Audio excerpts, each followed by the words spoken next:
ரோமருக்கு நிருபம் 12ஆம் அதிகாரம் 1வது வசனம் எல்லோரும் சேர்ந்து வாசிப்போம். வாசிக்கும் போது பயபக்தியோடு கூட நாம் வாசிக்கலாம். I beseech you therefore, brethren, by the riches, by the mercies of God, that ye present your bodies a living sacrifice, holy, acceptable unto God, which is your reasonable service. யாராவது ஒரு சத்தமாக வாசிங்கள். தமிழர்கள் நீங்கள் உங்கள் சரீரங்களை பரிசுத்தமும் தேவனுக்கு பிரியமும் ஜீவபலியாக ஒப்புக் கொடுக்க வேண்டும் என்று தேவனுடைய இரக்கங்களை முன்னிட்டு உங்களை வேண்டிக் கொள்கிறேன். நீங்கள் செய்யத்தக்க புத்தியுள்ள ஆராதனை. ஜீவ பலியாக நாம் ஒப்பு கொடுத்து தேவனை ஆராதிக்க வேண்டும் என்பதுதான் புத்தியுள்ள ஆராதனை என்று சொல்லி தேவன் அங்கே சொல்லுகிற காரியத்தை நாம் பார்க்கிறோம். நாம் ஜீவ பலிகளாக நாம் ஒப்பு கொடுத்தால்தான் நாம் தேவனை ஆராதிக்க முடியும்.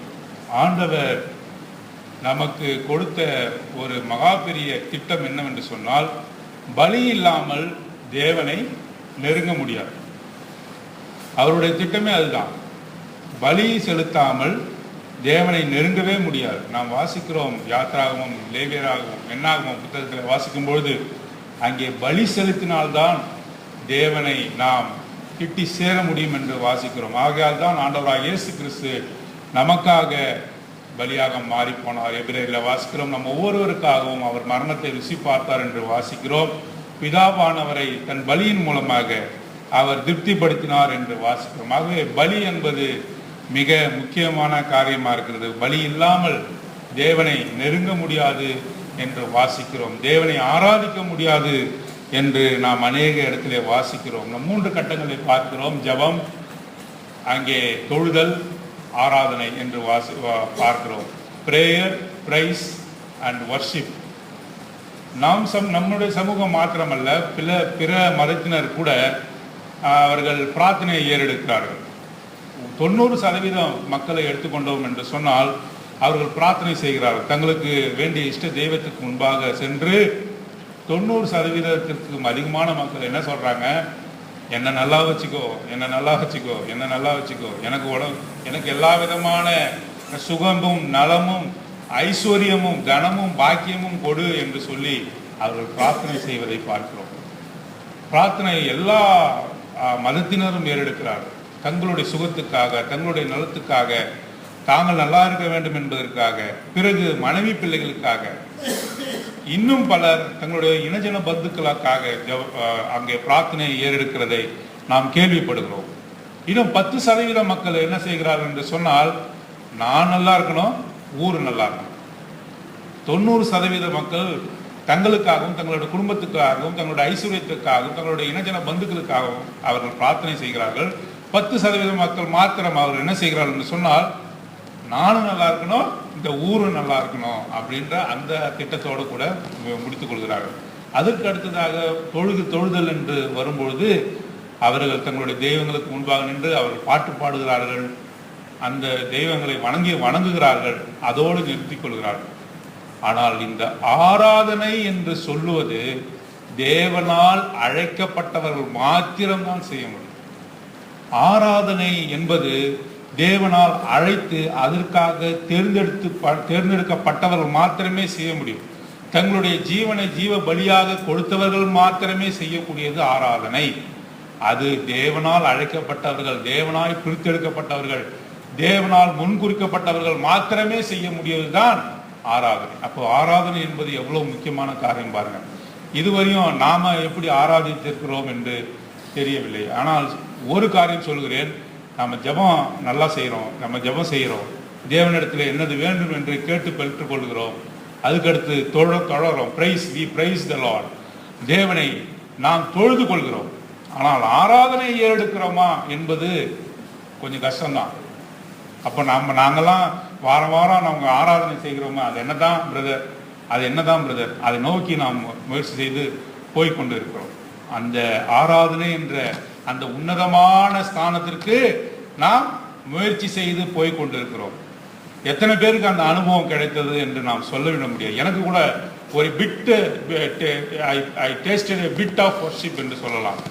ஒரு ஆராதனை ஒரு சில நாட்களிலே நான் அதை ருசித்திருக்கிறேன். ஆராதனை என்பது என்ன நான் தேவனை மெய்யாகவே நான் ஆராதித்திருக்கிறேன். அது எப்படி என்று சொன்னால், நாம் யோவான் எடுக்க வேண்டிய அவசியம் 17ஆம் அதிகாரத்தை நாம் வாசிக்கிறோம். அங்கே வாசிக்கும் பொழுது அவர்கள் என்னிலும் நான் உம்மிலும் அந்த மாதிரியான ஒரு சூழ்நிலை, தேவனை நோக்கி ஆண்டவராக இயேசு கிறிஸ்து பாடுபடுவதற்கு முன்பாக செல்வதற்கு முன்பாக ஜெபித்த ஜெபத்தை நாம் பார்க்கிறோம். நீர் என்னிலும் நான் உம்மிலும் அவர்கள் நம்மிலும் இருக்கத்தக்கதான ஒரு உணர்வு, தேவனோடு கூட ஒன்றி போவது, பரம்பொருளோடு கூட அங்கே ஒன்றி போவது. we mingle with the almighty God. தேவனோடு கூட அது கலப்பது, அதுதான் ஆராதனை. தேவனோடு கூட ஒன்றிணைந்து போவது.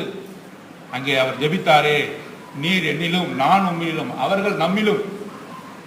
பிதாவாகிய தேவன் குமாரனாகிய இயேசு கிறிஸ்துவோடு நாம் அனைவரும் பிதாவோடு அந்த நிலைமைக்குள்ளாக கொண்டு போவதுதான் ஆராதனை. அப்படிப்பட்ட ஒரு ஆராதனைக்குள்ளாக தேவன் நம்மை நடத்த வேண்டும். அதற்கு நடத்த வேண்டும் என்று சொன்னால் அது அவ்வளவு சுலபமான காரியம் கிடையாது. நம்ம ஆராதனைக்குள்ளாக செல்வது என்றால் அவ்வளவு சுலபமான காரியம். ஏனென்று சொன்னால், பரலோகத்திலே நாம் எல்லோரும் தேவனை ஆராதிக்க போகிறோம். எவ்வளவு பெரிய மகிமையான காரியம். அங்கே ஜபம் கிடையாது. ஏன்னா நம்ம கேட்டு பெற்றுக்கொள்ள அங்கே எதுவுமே இல்லை. எல்லாமே நமக்கு நிறைவாக அங்கே கொடுக்கப்பட்டதுனால தான் நாம் பரலோகத்திற்கு உள்ளே போகிறோம். ஆனால் ஒன்றே ஒன்று தான் நாம் செய்ய போகிறோம். அது என்னவென்று சொன்னால் ஆராதனை. ஆராதனை என்பது அவ்வளவு சுலபமான காரியம் கிடையாது. அதை உணர்ந்து கொண்டவர்கள் தான் யாரெல்லாம் தேவனால் அழைக்கப்பட்டார்களோ, யாரெல்லாம் தேவனால் முன்குறிக்கப்பட்டார்களோ, யாரெல்லாம் தேவனால் பிரித்தெடுக்கப்பட்டார்களோ, யாரெல்லாம் தேவனால் பரிசுத்தமாக்கப்பட்டார்களோ அவர்களால் ஏறெடுக்கப்படுவதுதான் ஆராதனை. ஆராதனுடைய மகத்துவத்தை பாருங்கள். நாம் ஏன் இவ்வளோ மழையிலும் இவ்வளோ காற்றிலும் நாம் தேவனை ஆராதிக்க வேண்டும் என்று நாம் விழைகிறோம்? ஏனென்றால் அது மாத்திரமே தேவனை திருப்தி செய்யக்கூடியது என்று வாசிக்கிறோம். ஆகவே பலியினால் மாத்திரமே தேவனை நாம் திருப்திப்படுத்த முடியும் என்று பார்த்தோம். இந்த ஆராதனைக்கு நம்ம ஆயத்தப்படுத்த தேவன் ஒரு சில காரியங்களை நம்மோடு கூட பேசுவாராக. நாம் பார்க்கிறோம், இந்த மவுண்டைன் டாப் எக்ஸ்பீரியன்ஸ் என்று சொல்லக்கூடிய மலையின் அனுபவங்களுக்குள்ளாக நாம் செல்ல வேண்டும் என்று தேவன் விரும்புகிறார். அநேக மலைகளை குறித்து நாம் வேதாகமத்தில் வாசிக்கிறோம். அங்கே வாசிக்கும் போது சீனாய் மலை, மோரியா மலை, சியோன் மலை, மறுரூப மலை, ஒளிவு மலை, கல்வாரி மலை என்று சொல்லி நாம் அநேக மலைகளை பார்க்கிறோம். மலைகளுக்கு நாம் முக்கியத்துவம் கொடுப்பதில்லை, ஆனால் அங்கே ஏற்படுகின்ற அனுபவங்களுக்கு நாம் முக்கியத்துவம் கொடுக்கிறோம். மலை மீது ஏறி வா என்று தேவனுடைய பிள்ளைகளுக்கு, தேவனால் முன்குறிக்கப்பட்டவருக்கு தேவன் அழைக்கிறார். ஆபிரகாமை சொல்லும்போது மோரியா மலைக்கு ஏறி வா என்று சொல்லுகிறார். அவனுக்கு அந்த ஆராதனையின் அனுபவத்தை ஆபிரகாமுக்கு தேவன் கற்றுக் கொடுக்கிறார். சீனாய் மலையில இருக்கும்பொழுது ஏறிவா என்று சொல்லுகிறார். மோசேயை ஏறிவா என்று சொல்லி அவன் 10 கற்பனைகளை குறித்து கொடுக்கிறார் என்பதை பார்க்கிறோம். அது மாத்திரமல்ல, அங்கே ஏறிவா மறுரூப மலையிலே அவருக்கு பிரியமான சீடர்களை அவர் கொண்டு போகிறார் என்று பார்க்கிறோம். மலையின் அனுபவம். அந்த மலையின் அனுபவங்கள் இல்லை என்று சொன்னால் நாம் ஆராதிப்பது என்பது அது முழுமை பெறாததாக காணப்படும். அது வீண் என்று நாம் சொல்ல முடியாது, முழுமை பெறாததாக காணப்படும். அந்த அனுபவத்துக்குள்ளாக நாம் சொல்ல வேண்டும். மலையின் அனுபவங்களுக்குள்ளாக நாம் செல்ல வேண்டும். ஆகவே எல்லா மலையிலும் தேவன் ஒரு மனிதன், தேவனால் தெரிந்து கொள்ளப்பட்ட மனிதன் எப்படி ஆராதிக்க வேண்டும் என்பதை ஒவ்வொரு மலையிலையும் தேவன் மனிதனுக்கு அவர் கற்றுக் கொடுக்கிறார். ஒரு மலையை மாத்திரம் நாம் பார்த்து இன்றைக்கு நாம் ஆராதனைக்கு செல்கிறோம். அது மோரியா மலை என்று வாசிக்கிறோம். முதலாவது மலை மோரியா மலை. இந்த மலையை மாத்திரம் நாம் பார்த்து இன்றைக்கு நாம் ஆராதனைக்கு செல்லலாம். நாம் வாசிக்க வேண்டிய அவசியம் இல்லை. ஆதியாகமம் 22ஆம் அதிகாரத்திலே இந்த மலையின் அனுபவத்தை ஆபிரகாமுக்கு தேவன் தருகிறார். ஆபிரகாமுக்கு தேவன் ஆதியாகமம் 22ஆம் அதிகாரத்திலே அந்த மோரிய மலையின் அனுபவத்தை அங்கே கொடுக்கிறதை பார்க்கிறோம். ஆபிரகாம் யார்? ஆதியாகமம் புத்தகம் 12ஆம் அதிகாரம் விவரிக்கிறது. அது நீ உன்னுடைய இனஜன பந்துக்களிலிருந்து, உன் தேசத்திலிருந்து நான் காண்பிக்கிற தேசத்துக்கு போ என்று சொல்லி அங்கே ஆபிரகாமுக்கு தேவனுடைய வெளிப்பாடு பிறக்கிறது என்று வாசிக்கிறோம். பாருங்க, ஆபிரகாம் தேவனை முன்னொரு நாளிலே அறிந்திருக்கவில்லை. ஊர் என்ற ஊரிலே கல்தேயர் பட்டணத்திலே அவன் வசிக்கும் பொழுது தேவனை கண்டடையாத, தேவனுடைய அற்புதங்களை உணராத, தேவன் யார் என்று அறிவு இல்லாத ஒரு மனுஷனாக ஆபிரகாம் காணப்பட்டான் என்று வாசிக்கிறோம். அவன் யார்? அவனுடைய தகப்பன் யார்? அவனுடைய வம்சம் யார்? அவர்கள் விக்கிரகங்களை வணங்கின மனுஷர்களாக காணப்பட்டார்கள் என்பதை குறித்து நாம் வாசிக்கிறோம். யோசுவாவின் புத்தகம் 24ஆம் அதிகாரம் 3ஆம் வசனம் வாசிங்க. யோசுவாவின் புத்தகம் 24ஆம் அதிகாரம் 2ஆம் வசனம் வாசிங்கள். எடுத்து வசிக்கிற வாசிங்கள். யோசுவா 24:2. Thus said the Lord of God of Israel, your father dwelt on the other side of the flood in old times. வாசிங்க தொடர்ந்து.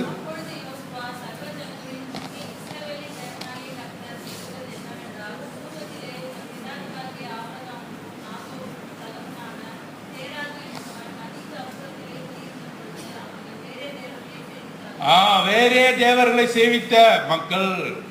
ஆபிரகாமுடைய வம்சம் என்ன?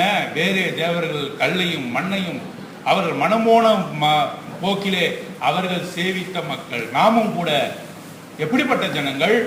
நாம் மனம் போன போக்கிலே உலகம் அங்கே இருக்கிற வண்ணமாக கல்லையும் மண்ணையும் தெய்வம் என்று சொல்லி வீணான விக்கிரகங்களுக்கு நாம் படையிலிட்டு நாம் அவர்களை வணங்க தெய்வம் என்று சொல்லி வணங்கி கொண்டிருந்த காலகட்டம். நம்முடைய முன்னோருக்கெல்லாம் வெளிப்படாத ஒரு மகிமை அங்கே நமக்கு வெளிப்பட்டது. எவ்வளவு பாக்கியம் பாருங்க, எவ்வளவு பாக்கியம் பாருங்க. உங்களுடைய ஒரு ஜெனரேஷன் எடுத்துக்கொள்ளுங்க. ஒரு ஜெனரேஷன் அல்லது 2 ஜெனரேஷன் முன்னாடி எனக்கே தெரியும், நான் ஒரு அவிசுவாசியாக, ஒரு அந்நிய ஜனமாக, ஒரு வேற்ற மதத்தை சேர்ந்தவனாக நான் இருந்திருக்கிறது என்னால் உணர முடிகிறது. என்னுடைய காலகட்டத்தில் அப்படிப்பட்ட ஒரு சூழ்நிலையை நான் பார்த்திருக்க முடிகிறது. ஒருவேளை என்னுடைய பிள்ளைகள் அந்த அனுபவத்துக்குள்ளாக இல்லாமல் இருக்கலாம். ஆனால் நான் பிற தெய்வங்களை வணங்குவதும் பிற கோயில்களுக்கு நான் செல்வதுமாக நான் காணப்படும். உங்களில் அநேகருக்கு அந்த அனுபவம் தான் காணப்பட்டிருக்கும். யோசித்து பாருங்கள், உங்களுடைய மூதாதையருக்கெல்லாம் காணப்படாத இந்த தேவன் உங்களுக்கு எப்படி வெளிப்பட்டார்? எவ்வளவு பெரிய பாக்கியம் பாருங்க. ஆபிரகாமின் சந்ததியார் நீங்கள். ஆபிரகாமுக்கு திடீர்னு ஒரு நாள் தேவன் தம்மை வெளிப்பட்டார். அவன் கல்லுகளையும் மண் தெய்வங்களையும் அவன் வணங்கி கொண்டிருக்கும் பொழுது, மனம் போன போக்கிலே அவன் போய் கொண்டிருக்கும் பொழுது தேவன் அவனுக்கு வெளிப்பட்டார். இதை குறித்து அப்போஸ்தலர் நடவடிக்கைகள் 7ஆம் அதிகாரத்தில் நாம் வாசிக்கும் போது அங்கே ஸ்தேவானை கல்லெறிவதற்கு முன்பாக ஸ்தேவான் சொல்கிற காரியத்தை பார்க்கிறோம். மகிமையின் தேவனானவர் ஆபிரகாமுக்கு வெளிப்பட்டார். The glory of God என்று வாசிக்கிறோம். glory of God, மகிமையின் தேவன் ஆபிரகாமுக்கு வெளிப்பட்டார் என்று வாசிக்கிறோம். பாருங்க எவ்வளவு பாக்கியமான ஜனம். நம்மை கைவிட்டிருந்தால் எப்படிப்பட்ட ஒரு சூழ்நிலைக்குள்ளாக சென்றிருப்போம்.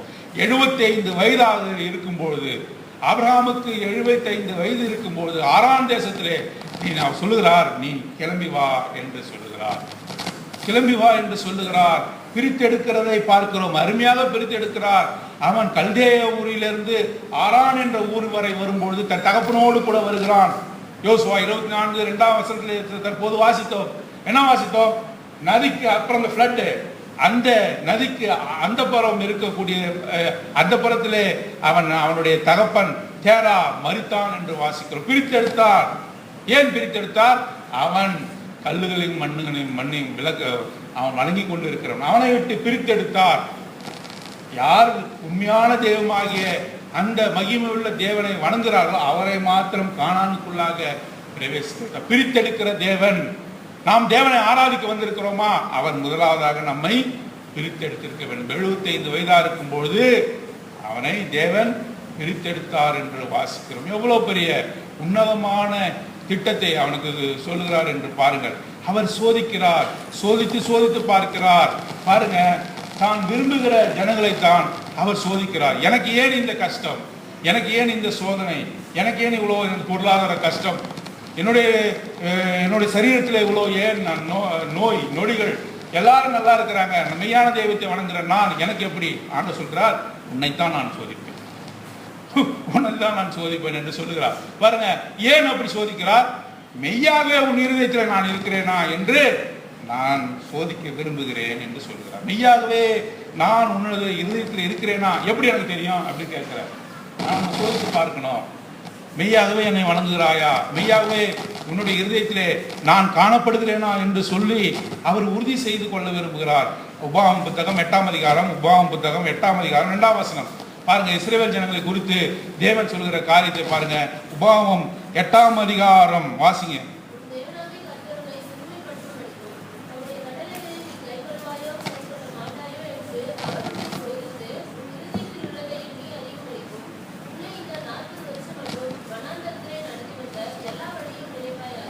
கை கொள்வாயோ கை கொள்ள மாட்டாயோ, உன் இருதயத்தை தான் இருக்கிறேனோ என்று அவர் சோதிக்கும்படியாக அவர் பார்க்கிறார். பாருங்க, ஆதியாகமம் 12ஆம் அதிகாரம், தேவன் மகிமையின் தேவனானவர் ஆபிரகாமுக்கு வெளிப்பட்ட உடனடியாக அவன் கீழ்ப்படிந்து தான் போகிற தேசம் என்னதென்று தெரியாமல் கிளம்பி போனான் என்று வாசிக்கிறோம். அவனுக்கு அந்த தேசத்தை குறித்து கூப்பிடுகிறவர் யார் என்று தெரியாது. அவன் கும்பிட்ட, அவன் தொழுது கொண்ட தேவன் கிடையாதவர். அவர் ஒரு நாளிலே வெளிப்பட்டு, கிளம்பு, இந்த இடத்தை விட்டு கிளம்பு, இது உன்னுடைய சுயாதீனமான இடம் இல்லை, நான் காண்பிக்கிற இடத்திற்கு நீ போ என்று சொல்லும் பொழுது முழுமையாக கீழ்ப்படிந்து அவன் பின்பற்றினான். முழுமையாக கீழ்ப்படிந்து அவன் தான் போகிற தேசம் என்னவென்று தெரியாமல் அங்கே சென்றான் என்று வாசிக்கிறோம். எபிரேயர் 11ஆம் அதிகாரத்தில் நாம் வாசிக்கும் போது ஆபிரகாமை குறித்து அதிகமாக வாசிக்கும். தான் போகிற தேசம் என்னவென்று தெரியாமல் போனான். இந்த தேசத்தை அல்ல, தேவனே உண்டு பண்ண அந்த தேசத்தை நோக்கி அவன் சென்றான் பார்க்கிறோம். செல்லும் பொழுது அரதேசியாக, பரதேசியாக, சோதனைக்குட்பட்டவனாக அவன் பல்வேறு காணப்பட்டான் என்று வாசிக்கிறோம். எப்படி ஒரு பொன்னானது சுத்திகரிக்கப்படும் பொருட்டாக அது நெருப்பிலே சோதிக்கப்படுகிறதோ அப்படி ஆபிரகாம் சோதிக்கப்பட்டான் என்று வாசிக்கிறோம். கடைசியாக மோரியா மலையிலே கடைசி தரமாக ஒரு தரம் அவனை சோதிக்க விரும்பினார். கடைசியாக அவன் அந்த சோதனைக்குள்ளாக அவன் செல்ல வேண்டும் என்று தேவன் விரும்பினார். நீங்கள் அநேக பொருட்களை பார்த்திருப்பீர்கள். அட்டைப்பட்டியை பார்க்கும்போது, ஒரு கிரைண்டரோ மிக்சியோ வேற ஏதாவது நீங்கள் வாங்கும்பொழுது, டிவியோ வாங்கும்போது அந்த நீல கலரில் ஒரு ஸ்டாம்ப் பார்த்துருப்பீங்க. நீங்கள் தெரியுமா தெரியல, என்ன போட்டிருக்கோம்? டெஸ்டட். பார்த்துருக்கீங்களா? டெஸ்டட். ஓகே. எந்த ஒரு பொருளாக இருந்தாலும், தயாரிக்கப்பட்ட எந்த ஒரு பொருளாகவும் டெஸ்டட் என்ற வார்த்தை போடப்பட்டிருக்கும். அதாவது அது சோதிக்கப்பட்டிருக்கிறது, சோதனையிலே அது தேர்ச்சி பெற்றது என்று சொல்லி அங்கே டெஸ்டட். ஓகே என்ன அங்கே சீல் குத்திருப்பாங்க. கடைசியாக ஒரு முறை என்ன பண்ணாங்க, எல்லாவற்றையும் அதை தயாரித்து அதனுடைய மெஷின் எல்லாம் பொருத்தி, வாஷிங் மிஷின் இருந்தாலும் சரி, எதாக இருந்தாலும் சரி, அது எல்லாவற்றையும் பொறித்து கடைசியாக ஒருத்தர் கடைசி முறையாக சோதிப்பார். சரியாக ஓடுகிறதா, இது தகுதிக்கேற்ற ஒரு காரியமா என்று சொல்லி அதை நன்றாக சோதித்த பிறகு கடைசியாக குத்துகிற வார்த்தை என்ன? டெஸ்டட். ஓகே.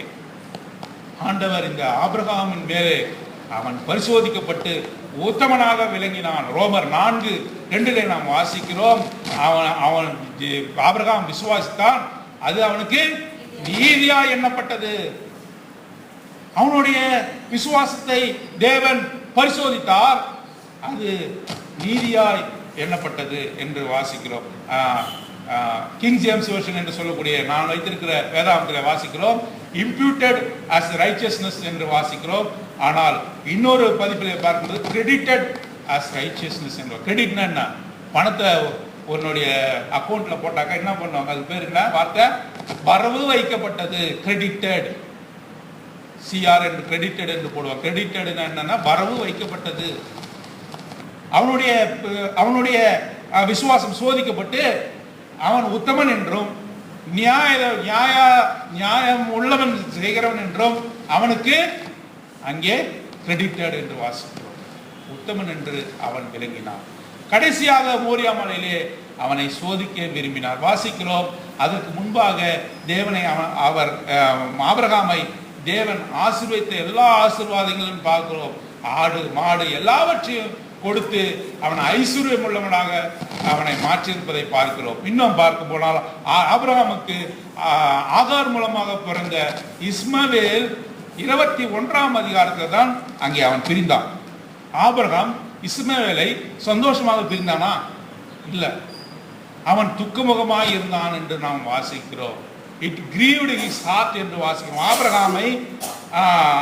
ஆபிரகாம் இஸ்மவேலையும் ஆகாரையும் பிரிவது என்பது ஆபிரகாமுக்கு விசனத்தை கொடுத்தது. ஆனால் தேவன் சொன்னார், இவன் உன்னுடைய சுதந்திரவாளி அல்ல, இவனை நீ பிரியத்தான் வேண்டும் என்று சொல்லி தேவன், நீ சாராய் சொல்வதை கேளு, இவர்களை அனுப்பிவிடு, இவன் உன்னுடைய சுதந்திரவாளி அல்ல என்று சொல்லும்போது அவன் விசனம் உள்ளவனாக காணப்பட்டான் என்று வாசிக்கிறோம். இருந்த பொழுதும் தேவனுக்கு கீழ்ப்படிந்து அவர்களை அனுப்பிவிட்டான் என்று நாம் வாசிக்கிறோம். இவ்வளவு பெரிய காரியத்தை அவன் செய்தான். இப்பொழுது இஸ்மவேல் போய்விட்டான், ஆகார் போய்விட்டான். இப்போ பார்க்கும்பொழுது அவனுக்கு ஒரு குழந்தை பிறந்தது. எந்த வயசுல பிறந்தது? 99வது வயசுல வாக்குத்தத்தம் பண்ணப்பட்டு அங்கே என்னது 100வது வயசுல அவனுக்கு குழந்தை பிறந்தது என்று வாசிக்கிறோம். அவனுக்கு சாரா குழந்தை பெறுவதற்கு முன்பாக சிரிக்கிறார், குழந்தை பிறந்த பிறகும் சிரிக்கிறார். இவனுக்கு எப்படி நான் பால் ஊட்டுறது, இந்த குழந்தைக்கு நான் எப்படி பால் ஊட்டுறது, நான் வயது சென்றவளா இருக்கிறேனே, நான் வாசிக்கிறதுக்கு நேரம் இல்லை, வயது சென்றவளா இருக்கிறேனே, இதுக்கு எப்படி பால் ஊட்டுறது, எல்லாரும் என்ன நகைப்பார்கள், எல்லாரும் என்ன நகைப்பார்கள் என்று சொல்லி அப்படிப்பட்ட ஒரு விடாயத்த தன்மையிலே எதுவுமே ஃப்ளோரிஷ் பண்ண முடியாத சமயத்திலே அங்கே சாராவை ஆசீர்வதித்து குழந்தையை கொடுத்தார் என்பார். 100 வயதானது. அதுக்கு அடுத்தது 25 வருடம் அல்லது 30 வருடம் ஆபிரகாமுக்கு 130 வயது இருக்கும்பொழுது, அல்லது ஈசாக்குக்கு 25 அல்லது 30 வயது இருக்கும்பொழுது ஒரு நாள் தேவன் சொல்கிறார், கிளம்பு, உன் மகனை எடுத்து கொண்டு உன்னுடைய சொல்லும் பொழுது சொல்கிறார், உன்னுடைய ஏகசுதன், நீ உன்னுடைய நேசகுமாரன். அவர் சொல்கின்ற வார்த்தை என்ன? தை ஒன்லி சன், தை பிலவடு சன் என்று சொல்கிறார். உன்னுடைய நேசகுமாரன், உன்னுடைய ஒரே பேரான குமாரனை கூட்டிக் கொண்டு செல், நான் காண்பிக்கிற மோரியா தேசத்துக்கு செல் என்று சொல்கிறார். எவ்வளவு வருத்தம் இருக்கும் பாருங்க, எவ்வளவு வருத்தம் இருக்கும் பாருங்க. இஸ்மவேலை அவன் இழந்திருக்கிறான், இன்னொரு குழந்தை பிறக்குமா என்று தெரியாது. இருந்த பொழுதும் இவனை எனக்கென்று நீ பலி செலுத்த வேண்டி நீ கிளம்பு என்று சொல்லும் பொழுது எவ்வளவு வருத்தத்தோடு அவன் கிளம்பி இருப்பான் என்று பாருங்க. வாக்குத்தத்தம் பண்ணினார், உன்னை ஆசீர்வதிப்பேன், உன்னுடைய சந்ததி மூலமாக இந்த எல்லா ஜனங்களும் ஆசீர்வதிக்கப்பட்டு இருக்கும் என்று சொன்னார். ஆனால் 22ஆம் அதிகாரத்தில் சொல்லும் பொழுது அவனை பலியிடு என்று சொல்கிறார், ஈசாக்கை நீ பலியிடு என்று சொல்லுகிறார். எவ்வளவு வருத்தமான விஷயத்தை பாருங்கள். அங்கே ஆதியாகமம் 15ஆம் அதிகாரத்தில் நாம் வாசிக்கும் பொழுது தேவன் உடன்படிக்கையை பண்ண ஆபிரகாம் நோக்கி, ஆபிரகாம் அங்கே ஒரு பரதேசியாக அரதேசியாக கானான் தேசத்திலே சுற்றி கொண்டிருக்கும் போது அவனுக்கு என்ற ஒரு கையளவான நிலம் கூட இல்லாத சமயத்திலே அங்கே ஆண்டவரே இந்த நிலம், இந்த இடம் எனக்கு எப்படி சொந்தமாகும் என்று கேட்கிறான். அப்பொழுது ஆதியாகமம் 15ஆம் அதிகாரத்திலே தேவன் என்ன சொல்கிறார்? கொண்டு வா, ஒரு ஆட்டை கொண்டு வா, ஒரு காட்டுப்புறாவை கொண்டு வா, ஒரு புறாவை கொண்டு வா, ஒரு ஹெய்ஃபர் என்று சொல்லக்கூடிய அந்த மிருகத்தை கொண்டு வா என்று சொல்கிறார். அங்க என்ன பண்ணாரு? எல்லாவற்றையும் துண்டாக வெட்டி போட்டார். எல்லாவற்றையும் துண்டாக வெட்டி போட்டு அங்கே தேவன் அவனோடு கூட உடன்படிக்கை பண்ணினார். இந்த தேசத்தை எனக்கு எப்படி கொடுப்பீர் என்று ஆபிரகாம் கேட்டபொழுது அந்த தேசத்தை நான் கொடுப்பேன் என்று சொல்லி உடன்படிக்கை பண்ணினார். கவனன்ட் என்று வாசிக்கிறோம். இது என்ன, அது புது விதமா இருக்கிறது. இது யூத தேசத்திலே முன்பாக காணப்பட்ட ஒரு பழக்கம். எப்படின்னாக்கா, மிருகங்களை அங்கே கொண்டு வருவார்கள், கொண்டு வந்து 2 துண்டாக அதை வெட்டுவார்கள். நான் உன்னோடு கூட உடன்படிக்கைக்கு 2 நபர் வேண்டும். ஒருத்தர் ப்ராமிஸ் பண்ணுவார், நான் இதெல்லாம் உனக்கு செய்கிறேன் அப்படின்னு சொல்லணும். இன்னொருத்தர் அதை ஏற்றுக்கொள்வார். அப்போ நான் இந்த காரியத்தை உனக்கு செய்கிறேன் என்று சொல்பவரும் அதை ஏற்றுக்கொண்டு நடக்கிறவரும் அந்த மிருகங்களுக்கு நடுவாக அவர்கள் கடந்து செல்ல வேண்டும் என்று வாசிக்கிறோம். அப்போ ஆபிரகாம் ஆண்டவரை கேட்கும்போது ஆண்டவர் சொல்ல, மிருகங்களை கொண்டு வா என்று சொல்லி அந்த அந்தி சமய வேலையிலே அந்த மிருகங்களை பிளந்து அது நடுவாக ஒரு தீப்பந்தம் அங்கே சென்றது என்று வாசிக்கிறோம். ஆபிரகாம் சென்றானா? ஆபிரகாம் அங்கே செல்லவில்லை என்பதை பார்க்கிறோம். தேவன் மாத்திரம் அந்த மிருகங்களுக்கு நடுவாக சென்றார். ஏன் அப்படி செஞ்சாரு? இவன் மனுஷன், இவன் உடன்படிக்கை ஏற்படுத்தினா இவன் மீறக்கூடியவன், இவன் மீறி நடக்கக்கூடியவன். அதனால தேவன் என்ன பண்ணாரு? தானே உடன்படிக்கையை ஏற்படுத்தி கொண்டார். உன்னை ஆசீர்வதிப்பேன், இந்த தேசத்தை உனக்கு கொடுப்பேன், உன் மூலமாக இந்த தேசம் முழுவதும் ஆசீர்வதிக்கப்படும் என்று சொல்லி ஆசீர்வாதத்தை அங்கே ஆபிரகாமுக்கு கொடுத்தார் என்று வாசிக்கிறோம். பாருங்க, நீங்க வேதத்தில் அநேக இடத்துல பார்க்கும்போது அநேக இடத்துல நாம் காணும்பொழுது என்ன பார்க்கிறோம்? அங்கே பார்க்கும்பொழுது தேவனுக்கு கோபம் உழுகிறது. அங்கே அவர் இஸ்ரேல் ஜனங்களை அழிக்க விரும்புகிறார். இதெல்லாம் பார்க்கும்பொழுது ராஜாக்களுடைய காலகட்டங்களில் பார்க்கும்பொழுது அங்க ராஜாக்கள் வந்து தேவனுக்கு விரோதமாக காரியங்களை செய்கிறார். அப்போ தேவன் சொல்கிற வார்த்தை என்ன தெரியுமா? நான் ஆபிரகாமும் ஈசாக்கின் யாக்கோபின் தேவன், அவர்களுக்கு கொடுத்த உடன்படிக்கையை நிறைவேற்ற விரும்புகிறேன் என்று சொல்லுகிறார். பாருங்க, எவ்வளவு அற்புதமான ஒரு காரியத்தை சொல்கிறார். பாருங்க, நீ தவறா நடக்கிற, ஆனா ஆபிரகாம் ஈசாக்குக்கு நான் வாக்கு கொடுத்திருக்கேன், நான் அவங்களோட உடன்படிக்கை பண்ணியிருக்கிறேன். அந்த உடன்படிக்கை என்னால மீற முடியாது, நீங்க மீறுறீங்க. இருந்தாலும் அவரை தப்பி வைக்கிறேன். இஸ்ரவேல் ஜனங்களை அடிக்கிறார், திரும்பி அரவணைத்துக் கொள்கிறார். ஏன்? அவர் கொடுத்த உடன்படிக்கை அவர் மீற முடியாது. ஏன் என்று சொன்னால், இப்போ ஏன் அந்த மிருகங்களை அவர் துண்டாடி அது நடுவாக நடக்கணும்னாக்கா, அது சொல்லும்போது அந்த மிருகங்களுக்கு நடுவாக நடக்கும்போது 2 பேரும் என்ன சொல்லணுமா? நாங்கள் கொடுத்த உடன்படிக்கையை மீறுவோமானால் இந்த மிருகங்களுக்கு நேர்ந்த கதி எங்களுக்கும் நேர கடவுது. அந்த மிருகங்களுக்கு நடுவாக நடக்கும்போது 2 பேரும் சொல்ல வேண்டிய வார்த்தை என்ன? நாங்கள் கொடுத்த உடன்படிக்கையை மீறுவோமானால் இந்த மிருகங்கள் துண்டாடப்பட்டு வீழ்ந்து கிடந்து செத்து போயிடுச்சு, அது போல நாங்கள் சாக கடவர்கள் என்று சொல்றோம். பாருங்க, ஆண்டவரே இப்பேற்பட்ட ஒரு காரியத்தை ஏற்றுக்கொண்டிருக்கிறார். ஆபிரகாமுக்காக அவர் ஏற்றுக்கொண்டது. ஏன் அவ்வளவு நேசித்தார்? ஏன்? அவன் கீழ்ப்படிந்தான். தான் போகிற தேசம் என்னவென்று தெரியாமல் அவன் சென்றான். நாம் ஒவ்வொருவரும் ஆபிரகாமினுடைய சந்ததியார். எப்படி தேவன் நம்மை போஷிப்பார் என்று தெரியாமலே நாம் வந்தோம். நினைச்சு பாருங்க எவ்வளவு ஒரு உன்னதமான காரியம். இதற்காகவே தேவனை நாம் ஆராதிக்கணும். ஒரு ஸ்டெப் ஆபிரகாம் எடுத்து வைத்தான். தான் போகிற தேசம் என்னவென்று தெரியாமல் அவன் புறப்பட்டு சென்றான். அதுபோல நாம் தேவனை அண்டிக் கொண்டோம், அவருடைய பாதத்தை பிடித்துக் கொண்டோம்.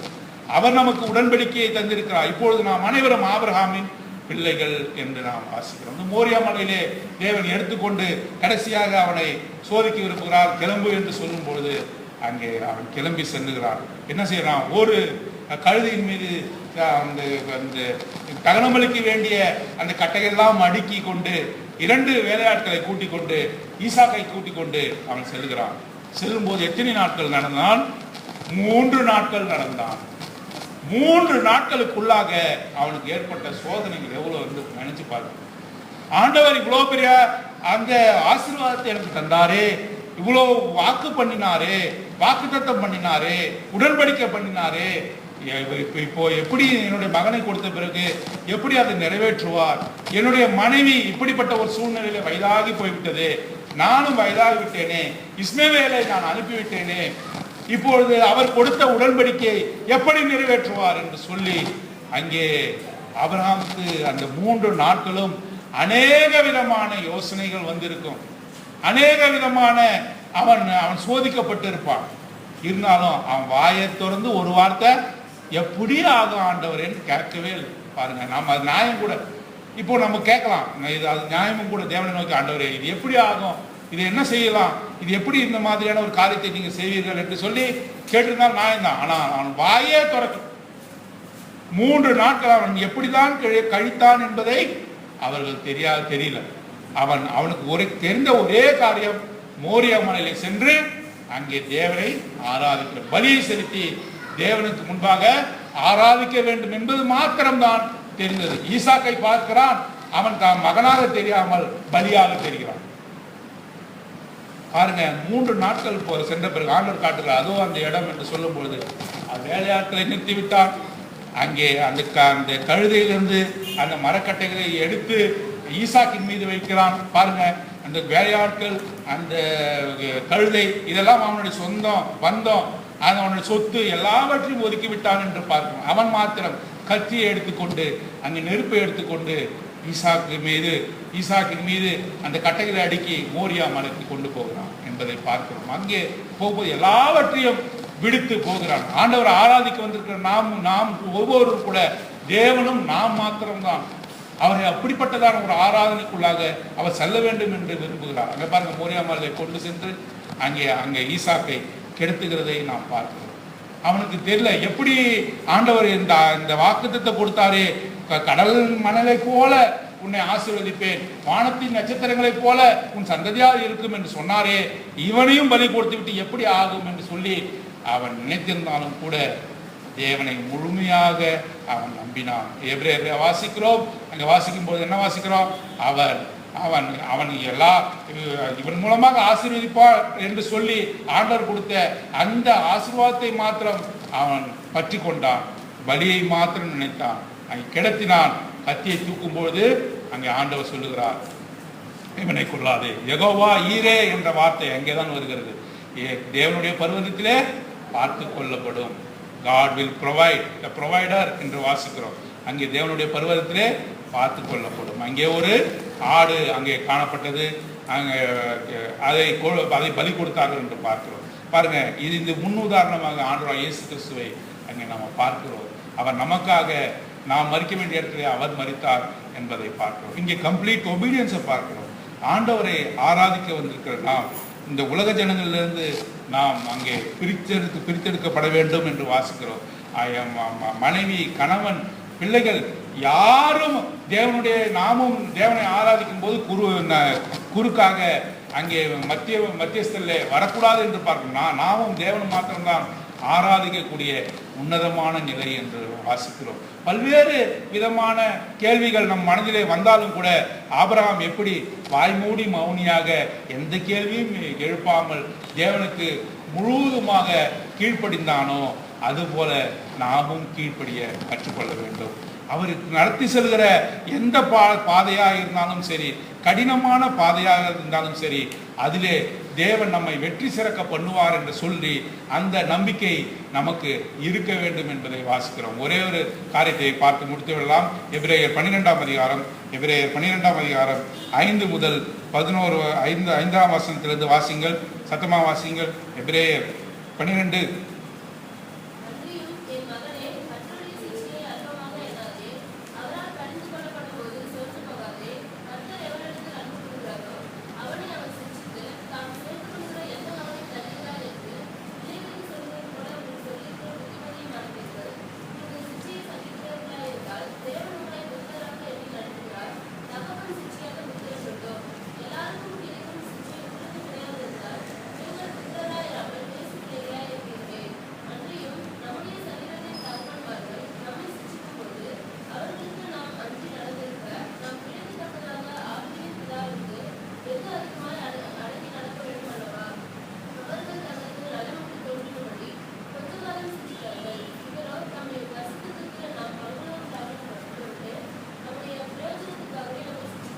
ஒன்பதாம் வசனம் 10ஆம் வசனம் மிக முக்கியமான வசனம். இப்போ நம்ம சரீர பிரகாரமான தகவல்மார்கள் ஒரு பிள்ளையை அவர் என்ன பண்றாங்க? தண்டிக்கிறார்கள். சரீர பிரகாரமாக ஒரு பெற்றோர் ஒரு பிள்ளையை என்ன பண்றாங்க? தண்டிக்கிறாங்க. அது நல்லதுக்கு இருக்கலாம், கெட்டதுக்கு இருக்கலாம். ஏன்னாக்கா இந்த தண்டிக்கிற இந்த மனுஷனே குறைவுள்ள மனுஷன் இல்லையா? இந்த தண்டிக்கிற இந்த மனுஷனே குறைவுள்ள மனுஷன். ஒரு தகப்பனு தன் பிள்ளையை சிக்ஷிக்கும் பொழுது, தண்டிக்கும் பொழுது சரியா தான் தண்டிக்கிறான்னு சொல்ல முடியுமா? சொல்ல முடியாது. ஏன்னா இவனே குறைவுள்ள ஒரு மனுஷனாக காணப்படுகிறான். இந்த தண்டிக்கிற இந்த மனுஷனே குறைவுள்ள மனுஷனாக இருக்கிறான். அப்படிதான் இந்த வசனம் சொல்லுது. அவனுடைய சிக்ஷையை இந்த பிள்ளைகள் ஏற்று நடக்கும் பொழுது உன்னை பரிசுத்தத்துக்குள்ளாக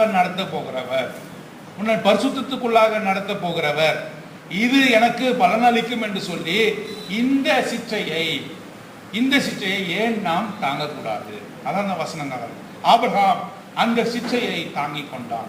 அவன் சோதிக்கப்படும் பொழுது அவன் மறுவார்த்தை சொல்லாமல் அந்த சோதனையை ஏற்றுக்கொண்டான். ஏன்? அவனை அந்த காரியமானது, சோதனையானது பரிசுத்தத்துக்குள்ளாக நடத்தும் என்று சொல்லி நன்றாக உணர்ந்திருந்தான். ஆபிரகாம் நன்றாக உணர்ந்திருந்தான். எதை உணர்ந்திருந்தான்? இந்த சோதனையின் முடிவிலே மேலான ஒரு பாக்கியம் நமக்கு கிடைக்கும் என்று சொல்லி ஆபிரகாம் தெளிவாக உணர்ந்திருந்தான் என்று பார்க்கிறோம். ஆகவேதான் ஆபிரகாமை குறித்து பார்க்கும் பொழுது இந்த சோதனையிலே அவன் வென்ற பிறகு தேவன் அநேக இடத்திலே சொல்லுகிறார், is a friend of God. அவன் யாரு? தேவனுடைய நண்பன் என்று சொல்லுகிறார். இன்னொரு இடத்துல என்ன சொல்றார்? ஆபிரகாம் the faithful என்று சொல்லுகிறார். அதாவது ஆபிரகாம் அவன் உண்மையுள்ளவன் என்று சொல்லுகிறார். இன்னொரு இடத்துல சொல்லும் பொழுது சரீர பிரகாரமான சகல ஜனங்களுக்கும் he is the father of us all என்று சொல்லுகிறார். ரோமர்ல வாசிக்கிறோம். அங்கே வாசிக்கும் பொழுது 4ஆம் அதிகாரம் 14ஆம் வசனத்துல இப்பொழுது நம்ம எல்லோருக்கும் தகப்பனாக யார் இருக்கிறாரு? ரட்சிக்கப்பட்ட ஒவ்வொருவருக்கும் யார் தகப்பனாக இருக்கிறாரு? ஆபிரகாம் சரீர பிரகாரமாகிய நமக்கு சரீர பிரகாரமான ஒரு தந்தை என்று நாம் சொல்லும் பொழுது ஆபிரகாம் என்று சொல்கிறார். பாருங்க, அந்த விசுவாசத்திலே அவன் ஜெயித்தான். ஆராதனைக்கு முன்பாக கீழ்ப்படிந்தான். தன்னை மற்றவர்களிலிருந்து அவன் தன்னை பிரித்து எடுத்து கொண்டான். மற்றவர்களை ஆராதிக்கும் போது அவர்கள் யாரும் தடை செய்ய முடியாதபடி எல்லாரையும் பிரித்தெடுத்தான். பலியை அவன் செலுத்தினான். பலியை செலுத்துவதற்கு முன்பாக அதுக்கு கீழ்ப்படிந்தான். தேவனை நோக்கி அவன் கேள்விக்கு எழுப்பவே இல்லை. இப்படி எப்படி இந்த காரியத்தை நீர் ஆசீர்வதித்தீரே, இப்பொழுது இப்படி ஒரு காரியத்தை நீ சொல்கிறீரே என்று சொல்லி அவன் கேள்வி எழுப்பவே இல்லை. தேவனுக்கு முன்பாக அவன் தன்னை அவன் ஜீவ பலியாக அங்கே ஒப்பு கொடுத்ததை நாம் பார்க்கிறோம். ஆகவே தான் ஆண்டவர் இன்றைக்கு ரோமர் 12:1 என்ன சொல்லுகிறார் அங்கே வாசிக்கும்போது, உங்களை ஜீவ பலியாக ஒப்பு கொடுங்கள். இப்பொழுது நம்ம பலி செலுத்த வேண்டிய அவசியம் இல்லை. ஆண்டவர் அந்த பலியின் காரியத்தை முடித்தார். ஆண்டவராக இயேசு கிறிஸ்து சிலுவையின் மரத்திலே அந்த காரியத்தை முடித்தார். இப்பொழுது நமக்கு என்ன சொல்கிறார்? ஜீவ பலியாக ஒப்பு கொடுங்கள். நம்மை ஜீவ பலியாக பலி செலுத்தி தான் தேவனை ஆராதிக்க முடியும். அதுதான் ஆபிரகாம் கொண்டு வருகிற காரியத்தை பார்க்கிறோம். ஆண்டவராக இயேசு கிறிஸ்துவுக்கும் ஆபிரகாம் அந்த காரியத்துக்கும் அநேக தொடர்பு இருக்கிறது. மலை மீதிலே அவன் அந்த கட்டையை சுமந்து கொண்டு ஏறினான். தேவன் சிலுவை மரத்தை சுமந்து கொண்டு ஏறினான். ஏன் இந்த காரியம் எனக்கு ஏற்படுகிறது என்று சொல்லி ஈசாக்கு ஆபிரகாமை கேட்கவில்லை.